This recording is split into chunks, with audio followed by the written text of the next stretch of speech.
Hey guys, Princess Ricky here, and if you're wondering why I got a hood on my head, it's because I'm on a bad hair day and I don't fancy looking like Sonic the Hedgehog on camera. Basically, my side shave bit has decided it's going to be a bit like that and it doesn't look very nice. So yeah, the hood's staying for this whole video. Anyways, about this video. This video is going to be about mental health and how I've coped with it. As you guys know, I've mentioned it briefly in other videos and like on Twitter, and to be honest with you, this is just going to be my way of getting it all out there. If you can take anything from this that will help you, then brilliant. If you disagree, then well, everyone's got like their own like idea thing around it, because we all suffer differently, and it doesn't mean that any of our opinions are wrong. So yeah. Basically, it started when I was younger. I started self-harming when I was in primary school. I used to wipe my arm up and down on the bricks outside school to cut my arms. At the time I didn't know what self-harm was. All I knew is that it helped me like release stuff and I felt better after. And that carried on for like a few years. Then when I reached the age of 12, when I was starting to get ready to do like my GCSEs and stuff, I knew something was wrong, like something wasn't right. I went to the doctors and they arranged to put me on for counselling. But the thing is about 3-4 months later, I'd still never heard anything from them. So I basically thought, oh, the doctors just pushed me aside and like, you know, it's nothing serious, you know, they don't care. All that lovely fun stuff. And basically I didn't bother chasing it up because I couldn't see the point. I just thought, well, if I chase it up, they're going to think I'm annoying. And, you know, they're just going to say, oh, we'll do this and not do anything again. So I suffered for the next few years. And then the breaking point was when I was in year 11 taking my exams. In every single exam I sat, I had a panic attack. And ended up being really sleepy, feeling sick, and like most of my grades are D's and C's because of it. My plans were to go into sixth form, but my grades and the exams like put a halt on that, so I ended up going to college instead. Whilst I was at college, some more personal stuff went on, and I ended up going under the mental health nurse at the college. And he had the fun job of trying to persuade me to go to the doctors again. And truthfully and honestly, I'm so glad he did. Like, don't get me wrong, the doctors put me on antidepressants. I was on 200 milligrams of sertraline, now on 150. But if he hadn't helped me, I wouldn't be how I am now. Like, he taught me some different like breathing techniques. So it's like you picture a square. Each time there's like a horizontal line, you breathe in, and then every time like there's a sideways one, I forgot what that's called. Horizontal, vertical, no, other way round. I'm not good at maths. But anyways, you breathe in and out for each one differently and just picture a square. That's what I got taught. He also introduced me to IAPT, which is a mental health website where you can sign up for services for free. You have to have a over the phone consultation thing first before they give you an actual appointment in person. But yeah, with that, they put me under a counselling place, and I had counselling for about just over a month. And during that time, the tips that I learned were, like, if you're dealing with anger, stomp up the stairs and picture the stairs as the face of someone who you hate, like you stomping upstairs, like kicking them in the head. Go outside and smash all like cutlery plates and stuff, like if your parents don't need them. I never done that. And like to get out, and if you need to scream and shout, just find your own place. Take time out to just go for a walk and try to clear your head, which isn't easy because I personally found that being alone with my own thoughts at that time made it worse. Because that's when it more like bothered me. Like, that's when I was getting the thoughts like, oh, look, no one's around you, no one cares, you're hated, you know, like, oh, all this fun stuff. And anyways, back to the college times. I done health and social care, and part of my course, we had to do work experience, and we had to ring up our own work experience places and do like practice job interviews and that there. And to be fair, I panicked like hell. I was too nervous to use the phone to call anyone. During the interviews, I'd be shaking, I'd be sweating, feeling sick, just want to get out really. Even though I knew it went for a real job, I just didn't want to do it. And it got to the point where I was pushing it towards the limit of like time I had left to get in touch with a place before I failed my course. Like, if you never done it, like, that was it. Like, you may as well just drop out the whole college year. And the mental health nurse helped me by doing like little practice interviews things. So we would do like a little scripted thing where it's like you think of it more as acting instead of like real life, which is like a nice little barrier. And also we done practice phone calls where like he'll call me and then like have a conversation over the phone but make it sound like it was an employer. So like it just gets you used to things to say, so you're not there like what do I say, like, oh, I'm panicking now, got to hang up. And to be honest with you, that helped a lot. I carried on having help from him for the whole 2 years whilst I was at college, and I ended up getting an A star on my course, but that was only because like he helped me prioritise like in terms of coursework and set myself deadlines when to do it and times to do it, because obviously my life was pretty hectic at the time. And yeah. Alright, this part's about suicide. If you're easily triggered by it, I'd recommend you stop watching this video now. Yeah. If you're okay with it, and basically I'm not responsible for anything that triggers you after this point. Basically, I've had 2 suicide attempts.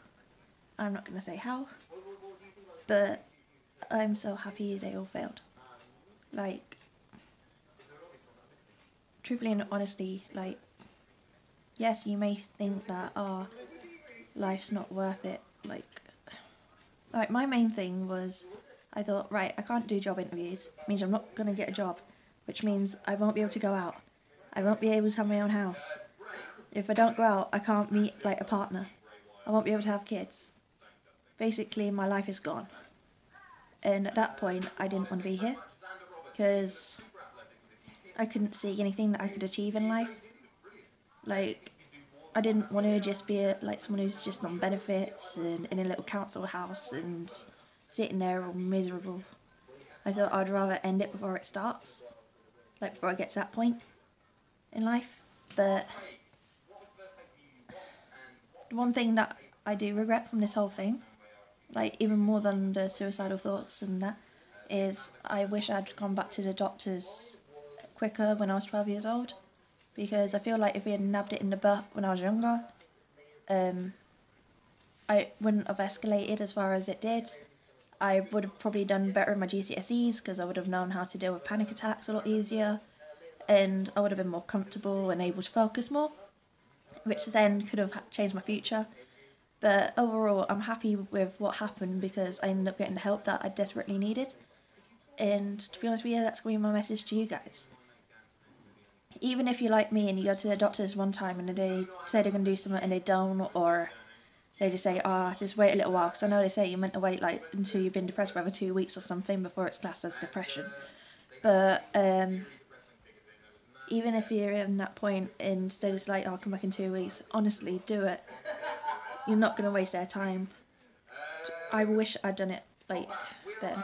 I wish I went back within 2-3 months and just like mentioned it to another doctor and got help. Because if it had stopped it earlier, it would have stopped all the suicide attempts. Obviously, the school whip thing would have helped. I would have been more sociable. I still can't even say that word. But like as a kid growing up with it, I was that uncomfortable and unconfident in myself that every time I was speaking to someone, I would constantly be looking at the floor, sort of thing, like looking down at my feet, thinking everyone else was above me. Like, you know, I'm just there. And yeah. When I first started taking the antidepressants, I ended up getting some panicky attacks symptoms because of it. Like, I would end up being like really sweaty, a bit dizzy and everything. But after about 2 weeks, that's all stopped. And then every time they increased my dosage by 50 milligrams, I had a slight, how do I explain it? I had a slight sweating and that increase each time. But then it like goes back down. Honestly, if it helps out there and stuff, I'll probably tweet the IAP thing from my Twitter if you guys want to have a look. I think it's mainly people in Cambridgeshire area, but you should be able to find one in your guys' area. And honestly, it's all free. Like, there's CBT they offer, which is cognitive behavioural therapy, which I was meant to go for, but that kind of fell through because ended up working instead. And to be honest with you, I don't think I need it now because I'm in a better place, but it's nice knowing that if I have a relapse, there's still like things we can try, new things that we didn't do this time. And I haven't self-harmed now since last August, and I haven't had a suicide attempt in over a year. Well, a year and a month. So it just shows that getting help does help you.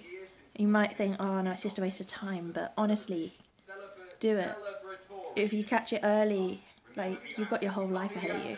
Yeah, you may have had like a bad, 5-6 years or something, but then think you've got like another, 80 to 90 odd years on top of that where you're happy and where you can cope and, be yourself.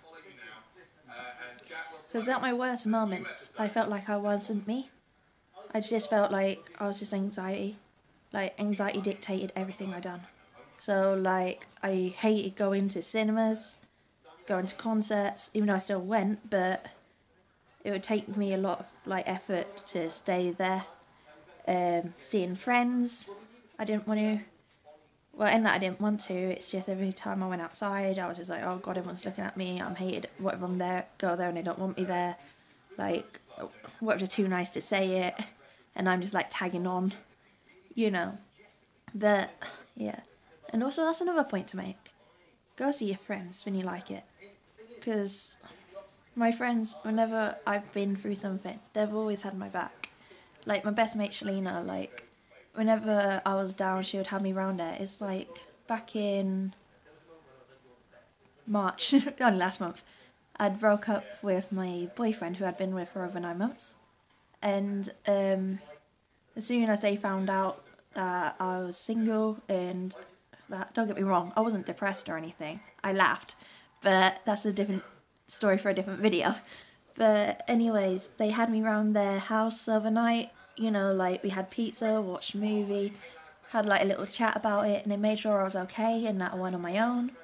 Which, to be honest with you, really helped me, because if I was on my own, I would have had the thoughts like, oh well, you're single now, nobody else is dumb enough to love you, No, but yeah, I ended up finding somebody else who I'm with now.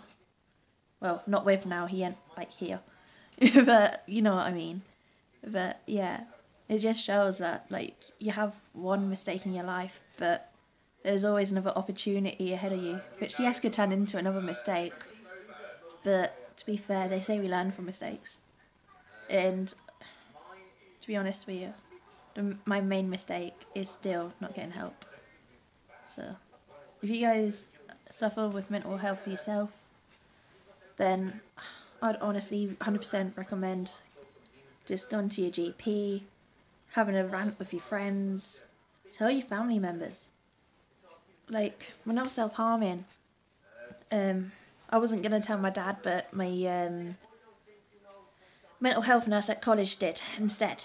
And at that point, my dad started hiding things like razors, really sharp knives, scissors, and that away from me. It's just so, like, if I got to the point where I felt like that, I couldn't harm myself. So I had to use things like elastic bands, drawing on myself with a pen, quick little pinches here and there, but it's stuff that isn't permanent and doesn't do as much damage. And like, eventually I just worn off of it. Like, I can be around a razor now and not think, oh, I've cut myself with this before or anything. And my scars are like fading away on top of my legs and on my ankles now. And it's good because it's like showing that my past is, don't mean it in a bad way, but my past is fading away. Like, I'm not the same person who I was. I'm a lot stronger, I'm a lot tougher. And to be honest with you, if I end up getting like another anxiety or depression relapse episode thing, I'm gonna fight it again. It's not getting me how I was before. And to be honest, it's a good outlet to have on life in general. Like, yeah, like you got things, like you can have people trying to put you down, bully you. Like, don't get me wrong, I've never been bullied, I can't speak about that. But it's the same thing. Like, they're going to put you down, make you think horrible thoughts, you know, depression. Just get above it. Just be like, no guys, you're just being an asshole. I'm amazing, fuck you. And just get on with your life. And it's like with anxiety and depression. If you catch it early enough, you're only with it for like a certain amount of time. And it's like with your bully. If you, obviously you have a bully in school, you only see him during school. As soon as you move on to a new school or secondary school or college or whatever, like you don't see him anymore. And that's basically like your time limit thing with them. Like, you know, you've only got like 3 years or whatever. So you can either wait the 3 years and suffer, or nip it in the bum and like get on top of it earlier. And then you've got, I don't know, let's say you sort it out within 3 months. You've got ages left just where you can enjoy yourself. And, you know, like not be bullied. And it's the same with mental health. Mental health, like anxiety and depression, is a bully. It will knock your confidence. It will like literally leave you with no self-esteem. Like whatsoever. And just feeling like you got to cover up everything. I know it's difficult because I'm wearing a hood now, but that's just bad hair day. And show confidence wise, I'll take my hood off. Alright, this is me. I'm not perfect. Okay? I know that. I done a dumb thing, shaved my head. I done this whilst I was suffering as well. Because I thought it would give me a different shaped face. And I just wanted something different really. Like, one person really upset me during my childhood, who's a family member, and I looked like her a lot. And I thought if I shaved the side of my head and like make the shape of my face look different, that I won't look like her. And to be honest with you, I think that was a bit extreme. I shouldn't have done it. Which, don't get me wrong, like I rocked it, but like now I'm just trying to grow it all out. And I regret letting like that family member get into my head as much as what I did. Like, I got told even by them that I was going to be a future doll dosser. I'm ugly, I'm fat.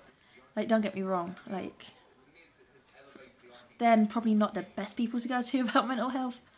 But, like, if you got that in your life, your best bet is, like, not to retaliate. Because one thing I learned is when I tried arguing back, it just got worse. So don't argue back if you're in that situation, because they just end up hurling more insults your way and knocking you down further. Whereas you may as well just stop where you are and just be like, okay, I'm going somewhere else now.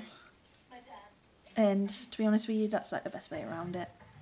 And like only speak to them when you really need to. Like, don't get me wrong, I regret not having like a strong connection with that family member, but I feel like if I get close to them again, I'm going to put myself in the same situation.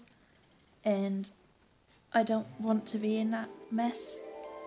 I'd just rather, you know, I'd just rather be happy. So, yeah, cut negative people out of your life. Just surround yourself by people who are there for you, who love you. Like, love you for you. And will do anything for you. And, like, we've all got best friends like that. And family members who we can go to, like, who will stay, like, quiet like keep your secrets about other family members to themselves. Make sure you trust someone first though before doing that. But yeah, this has been my mental health experience, guys. Thank you so much for listening. If you've learned anything from this video, like where to go or like other advice and that, then that's brilliant. But if you haven't, thanks for staying along, and thank you guys for continuously supporting me. This has helped my anxiety immensely. You can tell like I'm looking at the camera a lot more. I'm not like you know, I ain't got the crazy eyes. And obviously now my videos are getting a lot longer and I'm talking a lot more and I just seem a lot more confident in myself now. And yeah, thank you guys so much. And so yeah, this is me gonna leave now. I'll see all you guys soon for another Royal Natter. Bye!